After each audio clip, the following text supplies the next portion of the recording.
Hey everybody, Max Boltman here alongside Scott Wheeler and Corey Prodman for another episode of the Athletic Hockey Show Prospect Series. It is our World Junior Preview episode today, guys, and I want to start with the cuts Canada announced. We're recording this on December 19th, so just a day or two ago, Canada announced 3 cuts from their roster. It is Jake O'Brien, it is Marek Vanacker, and it is Jackson Smith, Scott, coming off of the Canada roster. What were your thoughts to these 3 cuts?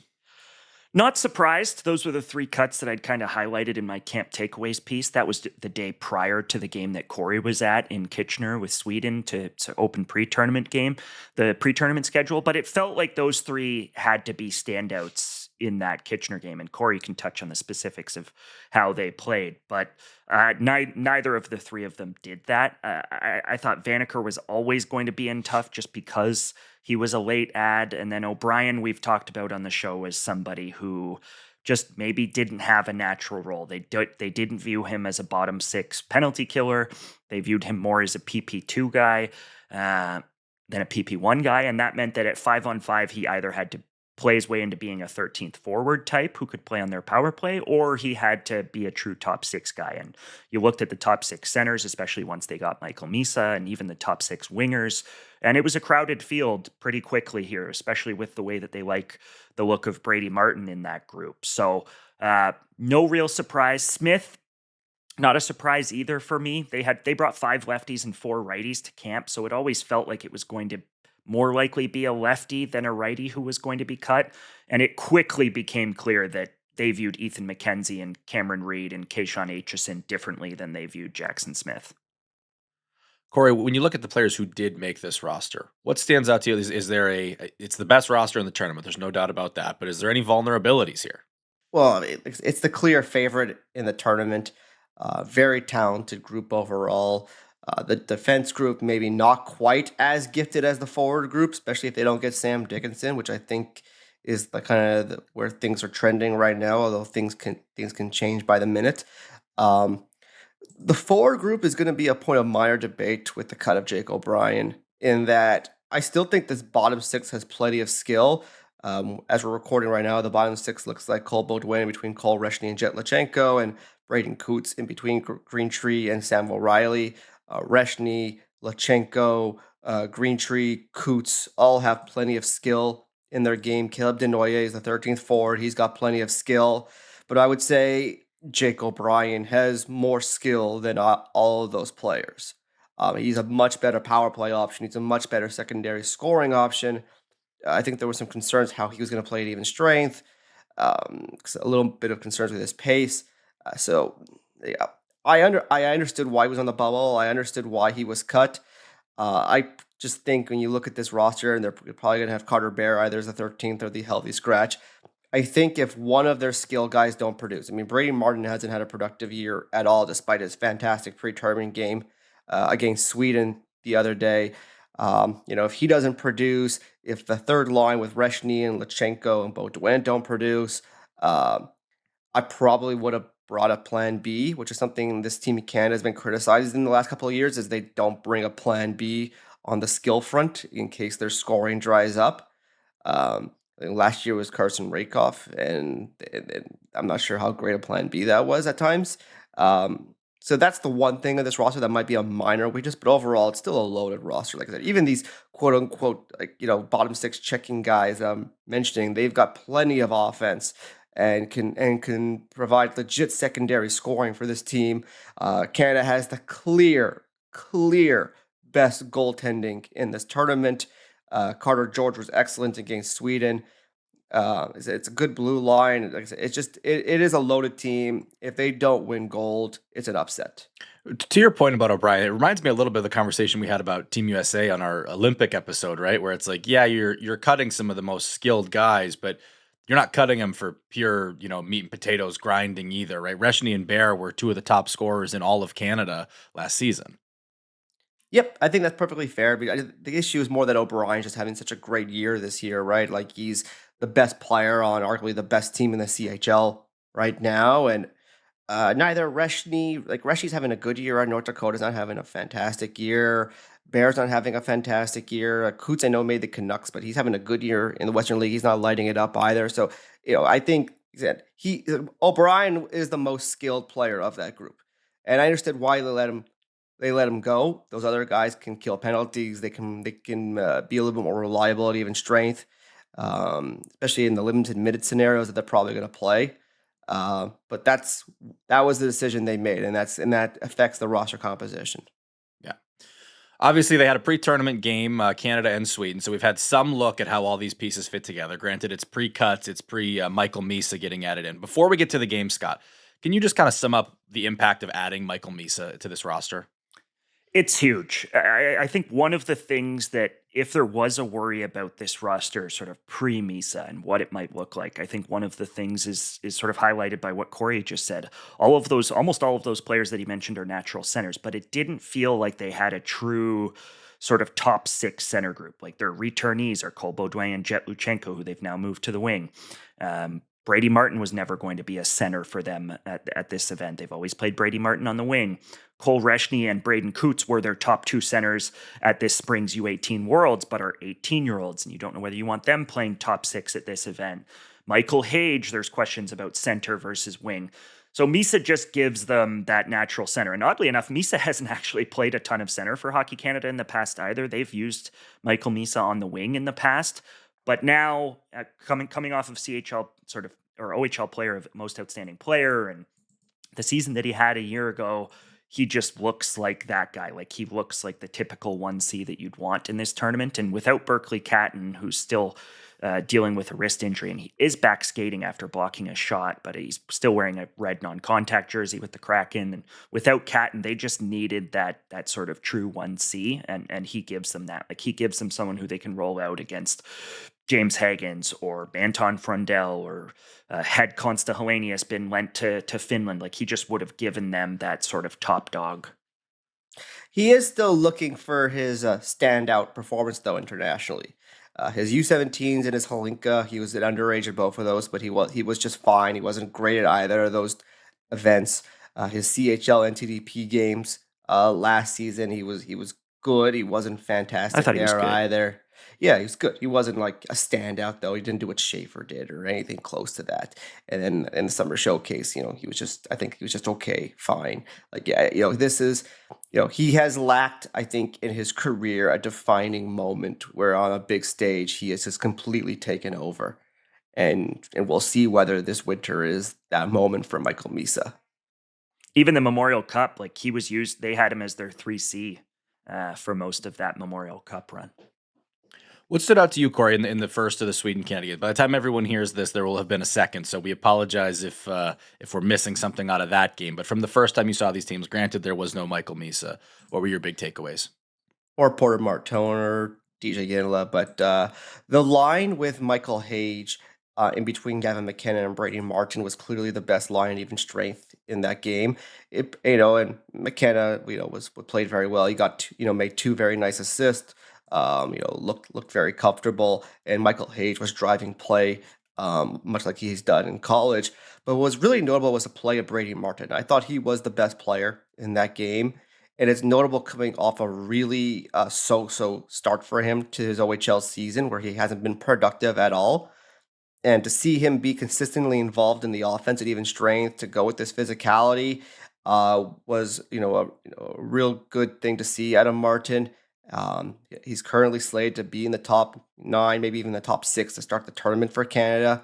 So obviously they're big believers in this player, and they don't think that his slow start in junior is indicative of the level of skill he has. He is a very skilled player. And that was definitely a major takeaway. The other line that I thought was decent was Caleb Denoye between Jet Lachenko and Liam Greentree. Lachenko in particular, I thought played very well. He had a lot of energy, a lot of speed in his game. He was around the puck a lot. What do you expect from a returning player who's now played in 2 different NHL seasons? But a guy who's also been criticized at times for his play in junior in the OHL, and he looks primed to play a major role with big minutes for this Team Canada. Yeah. Brady Martin, I think, is an interesting one because he was a guy that we even talked about as a bubble case, but it looks like, Scott, here, he's going to play a really prominent role for Canada, not just be on the team.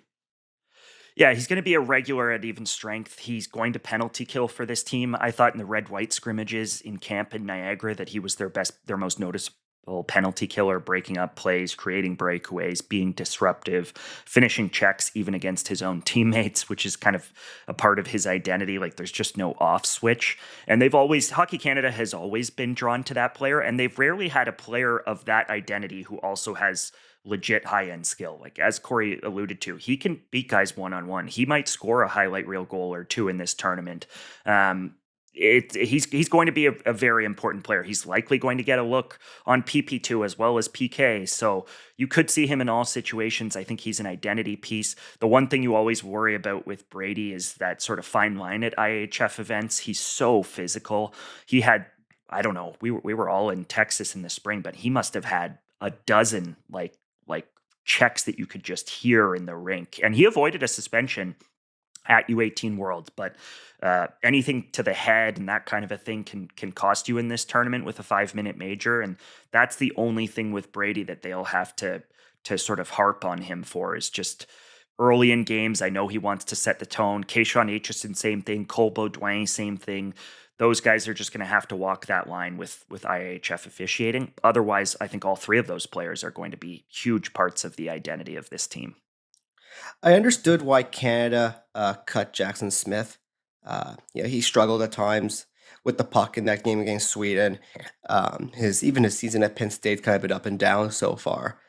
I do look at this blue line, especially if Carson Karls is going to be the 7th D, which is what I kind of expect right now, and Verhoff would start as the healthy scratch. I do wonder about the skill on this blue line a little bit, which is kind of a similar thing we saw last year at the tournament. Is that I think Zane Parek has got plenty of skill. He's gonna log a ton of minutes for this team. And while a lot of these other defensemen have good skill, Cameron Reid has good skill, Harrison Brunicky and Keishon Aitchison have good skill, there is a little bit of a lack of high-end puck moving in this group as a whole. And I do wonder how that's going to age and affect them in the tough games. And they rotated Jackson Smith and Ethan McKenzie on PP2 in camp. And I think it's worth asking whether Ethan McKenzie is a legit power play guy at this level. Like it looks like Ethan McKenzie with Smith's cut is now going to run their second power play, presuming that they don't get Sam Dickinson.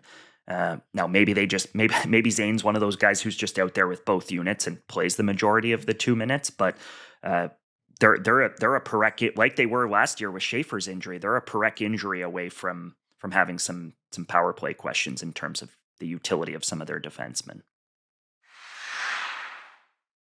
All right, let's go now to some of the biggest storylines of this tournament, and we'll hold the predictions for the last segment here. But it's not, as that I think everyone can hear from the first segment, like Team USA comes to this as a 2-time returning champion. They are not coming in as a favorite to three-peat this, right? So what do you make, Scott, of the kind of down year narrative for Team USA here?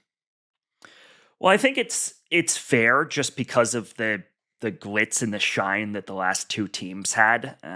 Like they were just defined by players that even the average hockey fan knew, whether it was Ryan Leonard or Will Smith or Zeev Boyum, and they had the top dogs. They had Trey Augustine. They had the best goalie in the tournament in consecutive seasons. Even Jacob Fowler as a backup. Like there was just this collection of talent at the right time for them to do what they'd never done, which is winning 2 in a row. Now they have to try to do what they've never done, which is winning 3 in a row and winning one on home soil. But it's missing that. James Hagens and Cole Hudson are still premium names in this event. Like if you were to list the 10 biggest names playing at this tournament, they're 2 of them still. They've got some, we've talked about it, but they've got some very, very talented wingers, like 7 or 8 legit wingers, one of whom is probably going to be playing on their fourth line. But there's no Trey, and the goaltending is now a huge question mark. And I know our colleague Joe Smith interviewed Bob Motzko yesterday, and Motzko told him on his podcast that the crease is wide open. So, and that's just not been a conversation recently with this team. And then down the middle, there's questions. One of the things Bob also mentioned on Joe's show was that after James Hagens, there isn't they don't really know what they're doing with their centers just yet. And he mentioned Teddy Stiga and Max Planck, two wingers potentially moving to the middle of the ice for them. And so there are more questions. You're still going to have top players. You're still going to have top performers. They're still likely to medal in this tournament and a favorite to potentially even play. I could see them playing in a gold medal game at this event. But it's not that fever pitch of these guys are going to be undeniably good. You mentioned them possibly playing in the gold medal game. I would say, Corey, it's probably a coin flip as who the favorite to be the runner up here to Canada is between USA and Sweden. Yeah, I think that's fair. Sweden has a very good team this year, despite the loss to Canada in the pre-tournament game. They did actually have a very surprising loss to Finland at the U20 Five Nations in November, where they dressed almost their entire World Junior squad, and they lost them by a multi-goal deficit. But despite that, I still think you look at this roster overall, it's a very talented roster. There's a lot of high draft picks. There's a lot of really good older players on this team. There's a lot of skill, good enough blue line. I think, they have some high end guys like Anton Frundell is high end. Ivar Stenberg is high end. I do think it's fair to look at this team and wonder how many truly elite players there are. Like you even go to a Team USA, you could see Cole Hudson be the best defenseman in this tournament. We could see James Higgins be the best forward in this tournament. I think outside of maybe Stenberg, like there's not really a guy on Sweden you're thinking, okay, he's going to take over. They're really going to need a group effort from a lot of those forward lines and D pairs, and I think they could do that, and I think they even could win with that makeup. But that's kind of more what we're looking at with this team. It's not a lot. If there's not game breakers on this team, it's just a lot of really good players. It's still single elimination hockey, though, right? So when we talk Right. about what a big favorite Canada is, like, I don't think any of us are going to be stunned if someone other than Canada wins it, or am I wrong with that, Scott? Canada lost to both Sweden and Finland at the Summer Showcase this summer, including one game where it was also Canada's full roster, and Porter Martone and Gavin McKenna and Michael Misa were all playing, and Finland pumped them. I think it was 6-3. So yes, the reality is anything can happen at this tournament. They're kids. The pressure can get to them. We've seen Canada fold at the last two tournaments under pressure. A bad penalty, a couple of bad bounces. Carter George doesn't play his best. There's absolutely a scenario where Canada doesn't win gold at this tournament. Are they the favorites? Yes. I like this Swedish team, though. Like, I think this Swedish team is going to be competitive with anybody in this tournament. I think Lucas Pettersson, the Ducks second rounder, has always been a top player. He's 19-year-old now and has always been a top player at this age level. Liam Danielson, who's undrafted, has looked really, really good the last few times I've watched him. They've got some players. The one worry I have, and it's similar to the worry I have with Team USA, with the Swedes, is in net. Like Måns Goose and Love Herenstam have been consistent goaltenders for this U20 Swedish national team.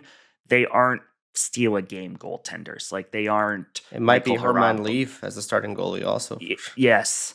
So I do wonder about the goaltending for the Swedes in a gold medal game against a Canadian top power play unit, that kind of a thing. But it's a very, very good team and a deep team. And even like you go down the list, Jack Berglund, your boy in Detroit, Eddie Yenborg is having a great season. Like they're a strong opponent for anybody.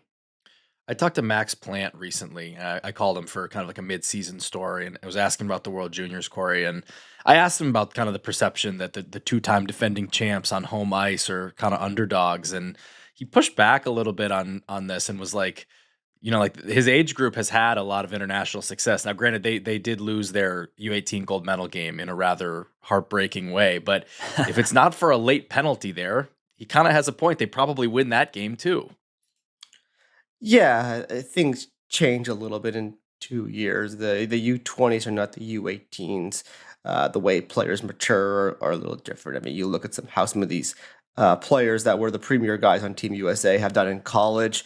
Like Teddy Stiga has been fine. Camille Benarek, who was one of the top players on that team, has been just fine. It's in college. Like it's not this completely the same thing. I understand where he's coming from. I think it's hard to objectively look at these rosters and come away with anything and think that Canada is the favorite. But USA's a really good team. They could absolutely win a gold medal. They've got plenty of skill. Like, you mentioned like that top, group of players, whether it's Hagens with Cole Eiserman, with Cole Hudson, maybe Horkoff gets into that top power play conversation. Trevor Connolly, Plant, Hobie Baker candidate. Like, there's a lot of talent on this team, but it's not like the murderer's row of talent. And if any one of those guys don't live up to expectations, then that's really going to affect their tournaments. I really don't know, but the secondary scoring on this team compared to a Canada, compared to a Sweden. Their recipe has to really stem through a dominant PP1 here. This is going to have to be a team that makes teams absolutely pay for any grade A opportunity they're getting. Yeah, I agree. Hockey Canada would also make the case that Michael Misa and Zane Perek and a number of the players who are on this team were not available to them at U18 Worlds. I agree. It's a multi-age group tournament is the ultimate crux of this, right? Like when you're at the U18s, yeah, sometimes you pull a guy up who's 2 years under. But even if Plant's age group head-to-head, could have gotten the better of that Canada team, there's a whole nother wave there that affects that conversation too. But it will be interesting, and I think them having the chip on their shoulder is kind of a part of the whole excitement around this, right? Like you don't usually get to be. It's not just that they are. I think it's kind of a blessing to be an underdog on home ice and have that at your back. I think that can be a powerful motivator. So, the home ice thing is going to be a story in this tournament as well.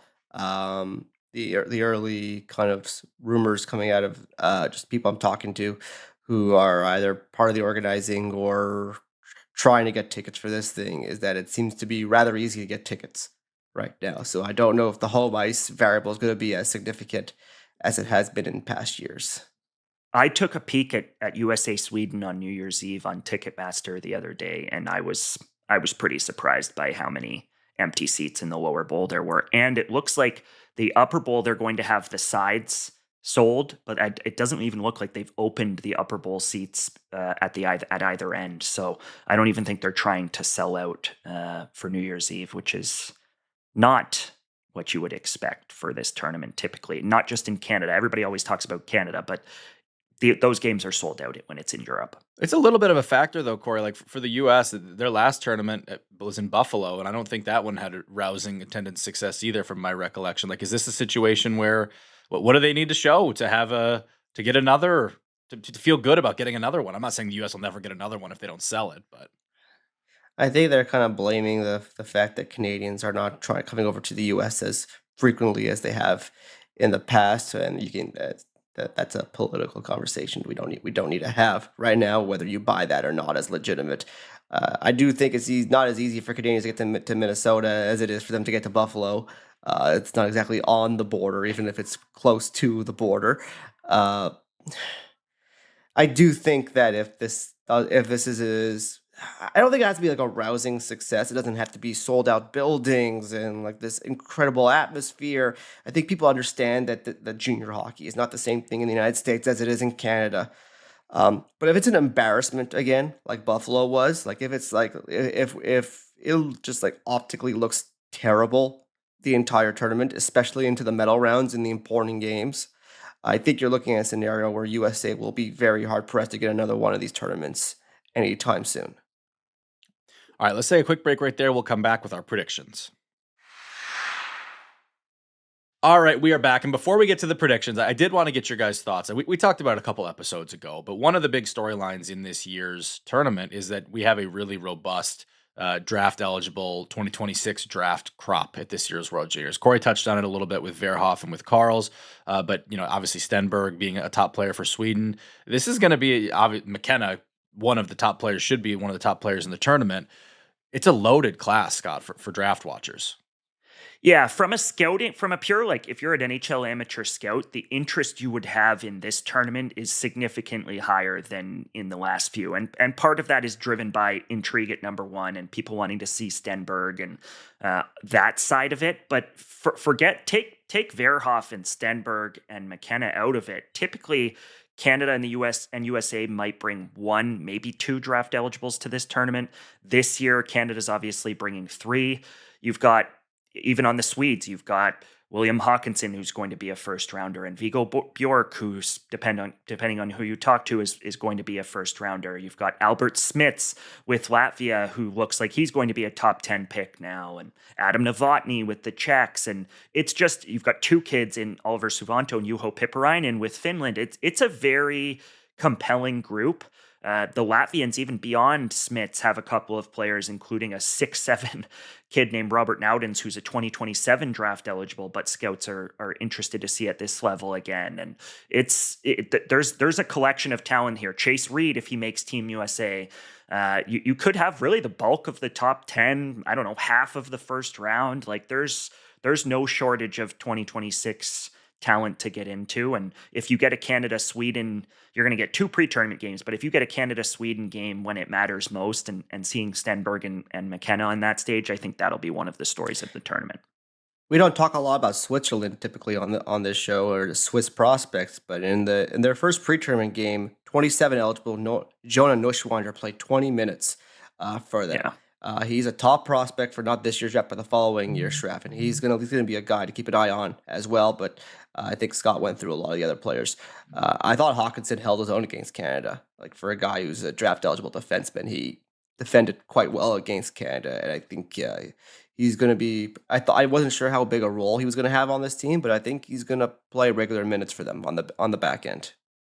Oddly enough, Verhoff might be the name of the big ones that doesn't play a prominent role. So I'll be interested coming out of the tournament whether that lasts for all 6 or 7 games, and what that looks like for him in terms of when he is playing, what kind of impact can he make in a pretty limited role.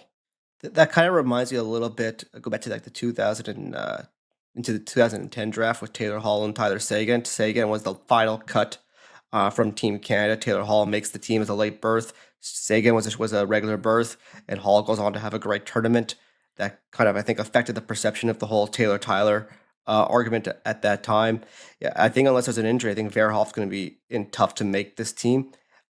He wasn't great in that pre-tournament game against Sweden. He had like the one really nice stretch pass to launch a breakaway in the third period, but otherwise I thought he really struggled at times. He fought the puck, made a lot of questionable decisions. So I'll be really interested to see if he even gets a shift at all in this tournament, quite frankly. And if McKenna, as I think we both expect, will probably be a top player at this tournament, I wonder how that affects perceptions going forward. Well, and your number one player, Corey, like Tynan Lawrence, is a guy who was never really in contention for this roster, right? So there's opportunities here for guys who you currently have slotted kind of in that 3-4-5 range to make an impression that some of the top guys may not get the opportunity to make. Even in Halifax too, Adam Fantilli like barely played for Canada in Halifax, and still obviously went 4th overall. But that was in a tournament where side by side Leo Carlsson was playing a lot for Sweden, obviously. So he went not third new overall. territory. Yes, not new territory for some of the Canadian draft eligibles. Yeah, no. All right, let's get to the predictions here, and we'll start with the medalists. Corey, I'll let you go first. Give me your gold, silver, bronze. Canada, Sweden, US. Scott? I'm going Canada, Sweden, US too. But I think that New Year's Eve game's the most consequential game of the tournament until you get to the semifinals, because I think it's probably a coin flip between Canada or between Sweden and USA on New Year's Eve. And that will determine which opponents they get in the quarterfinals and all of that. So I could see that going either way, but it's Canada, Sweden, USA for me too. I thought you were going to get bold there and put Czechs in on the bronze based on how we talked off camera. Yeah, the Czechs are a threat. I think the Czechs have one of the deeper blue lines in the tournament. Like, you go through what it could look like. Max Sinichka looks like he's going to be playing on their third pairing. Thomas Galvis, who's undrafted, has been a top player and a minute-eating player for them at this level. And then you've got first-rounders like Brady Martin and Adam Juracek. And up front, they don't have Yuri Kulik or Edward Chalet. Like, the last 4 or 5 years, because Kulik and Chalet kind of led into each other, you've had a true offensive game breaker. I'm not sure that Adam Yeko or Sikora or Vaclav Nestrasil, who's having a great year at UMass, or Adam Novotny, who's a top 10, 15, 20 pick in this year's draft. I'm not sure that those guys are game breakers at this level, but they've got it. Vanacker could be. Yeah, Yeah. Adam Bannock's been that at Holinka's and that kind of a thing, but this will be sort of his first real taste of this. Bannock was not on last year's team, so it'll be. I don't know whether their forward group quite has the juice, and then they don't have Michael Harabel for sure in net, but their blue line is excellent. I We also just had are we Canada. disrespecting the Finns maybe here a little bit? They Yeah, I said was they just beat gonna say I had Canada, Sweden, USA as well, but Finland is the team that I always worry about in these things, and they did. They beat Sweden head up, like you said, Corey. And on paper, maybe not the roster that jumps out at you, but they've proven time and again, like they always come to play at these tournaments. And like, as Scott said, they beat Canada in the summer. And returning the last year's goaltender of the tournament in Petteri Rimponen, who isn't having a great year in Liga, like hasn't followed up his excellent year last year in Liga the same way. But they've got the thing with the Finns is they're a 19-year-old team basically, like Heikki Rohonen, Eitos Koivu, Miettinen, Kivi Harju, Nieminen, like the core of their team. Those aren't first round picks, but the core of their team is predominantly 19-year-olds who've played previously at this tournament and been good international players. Which leads to one of the kind of the subplots here for Finland is the first round pick 19-year-old that they could have gotten was Kasa Hallenius, but as of right now, Buffalo has not released him, which is interesting. I understand that he's already played in 2 tournaments, so I understand that argument a little bit, but Buffalo's had plenty of injuries. They've never called his name, so I do think it's interesting that he's not on the roster as it stands right now. I think part of it is he's played a good amount now with the men's senior team. Like he was a part of their men's worlds the last 2 years and didn't play a ton when it actually came to the tournament, but played to audition for the team through their sort of pre-tournament schedule at men's worlds and that kind of thing. I think they probably view him as a bit of a graduate, and he's been almost a point per game in Rochester this year. But to Corey's point, the only non-Canadian that's being held out of this tournament isn't a Swede who's in the NHL or an American who's in the NHL. It's Hellenius. Let's do some awards here, Scott. Best forward for you for the tournament. I think this is Gavin McKenna's moment. I think we're going to see Gavin elevate here. I think he has looked like he's ready for that, both in the red-white scrimmages at camp and obviously in the tournament, the pre-tournament opener against Sweden. He's going to get his cookies. Canada's got Denmark in their group, which is clearly the weakest team in this tournament. He's going to get his cookies there. They're quite likely going to get a favorable quarterfinal opponent, like they could get the Swiss in the quarters. I think he'll get cookies there. And he's got a chance to rack. I think Porter Martone and Michael Misa have the chance to do that as well. But I think Gavin's got a real opportunity here to have the kind of production that typically gets those votes from the media, rightly or wrongly. And I just don't, I think James Hagens and Cole Hudson, like I thought about them, but I'm just not sure they're going to have. Well, Hudson's a D, so we're still on best forward here. We will get to MVP at the end of this. Yeah. Okay, I thought you started with MVP there. Well, there's a preview of who my MVP pick's going to be as well, but I think it'll be Gavin. Yeah, best forward for you, Corey. Same reasons that Scott just said. Yeah, it's clean sweep there. It's boring, but this is a tournament that he should dominate. So we'll go to best D now. I'll start this one. Like Cole Hudson led the tournament in scoring last year. We talked about how important USA's power play could be to their attack. I don't see any. He was on the All-Star team last year. I don't see any reason why he doesn't win this award, other than the fact that Zane Parekh in Canada might pile up a bunch of points too. Same. Not really providing much to this conversation. No, we're so boring. I also don't think Zane's necessarily going to play as big a role as you might imagine. He's going to get his power play time and his cookies, but he was killing penalties against Sweden yesterday. He was. I think they're going to lean on Aitchison and Brunick, and that could take away a little bit from the case for Parekh. And there's no Axel Sandin Pellikka. Like the Swedes don't have that guy. Maybe if the Czechs go on a run, we see Radim Mrka or Adam Juracek have a big tournament, but I think it'll be a queen's sleep here for Hudson as well. What about former top prospect Aaron Kiviharju? He can't have a big tournament, you don't think? I'd be pretty surprised if Aaron Kiviharju has a bigger tournament than Cole Hudson. Yes, I would too. Let me save us some potential dead air. Any of us not have McKenna as the tournament MVP? No, I guess there's the dead air anyway. All right, so there's that one. Goalie of the tournament here. My inclination is to say whoever is Canada's goalie, but the interesting thing is I don't really know necessarily if that is Carter George or Jack Ivan Kovic.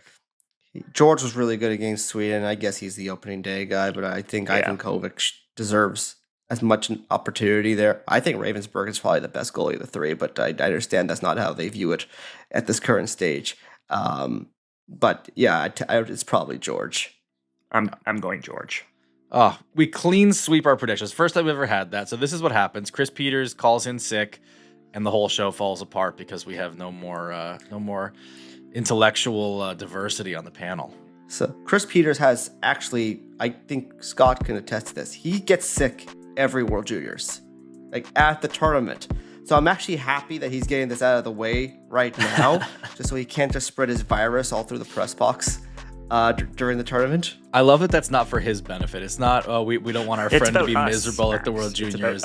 It's about him spreading it to you. No, because he will, because I understand why he wants to still come in. You just see him just dragging his body in and just and he just looks miserable, and I don't know if he has like a weak immune system or whatever. He just gets violently ill every single World Juniors.